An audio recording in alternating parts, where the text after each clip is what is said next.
नवी मुंबईमध्ये मंत्री गणेश नाईक यांचा जनता दरबार भरत असतो आणि या जनता दरबारामध्ये अनेक जण आपल्या मागण्या घेऊन येत असतात।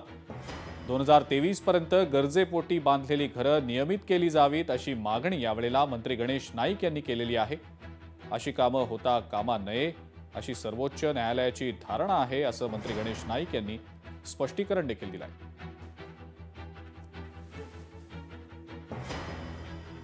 15 पर्यंतची घरं आता तर 2023 पर्यंतची लोकांनी गरजेपोटी घरं बांधली त्याच्यावर कारवाई करू नये असं म्हटलेलं आहे। परंतु सर्वोच्च न्यायालयाची किंवा म्हणजे उच्च न्यायालय त्या ठिकाणी धारणा अशी की नाही ही कामं होता कामा नये। तर शेवटी माणूस ही धर्म लक्षात घेऊन त्याच्यातूनच मार्ग काढण्याचं राज्यकर्त्यांचं कर्तव्य आणि ते करत आहेत। 15 पर्यंतची घरं आता तर 2023 पर्यंतची लोकांनी गरजेपोटी घरं बांधली त्याच्यावर कारवाई करू नये असं म्हटलेलं आहे। परंतु सर्वोच्च न्यायालयाची किंवा म्हणजे उच्च न्यायालय त्या ठिकाणी धारणा अशी की नाही ही कामं होता कामा नये। तर शेवटी माणूस ही धर्म लक्षात घेऊन त्याच्यातूनच मार्ग काढण्याचं राज्यकर्त्यांचं कर्तव्य आणि ते करत आहेत।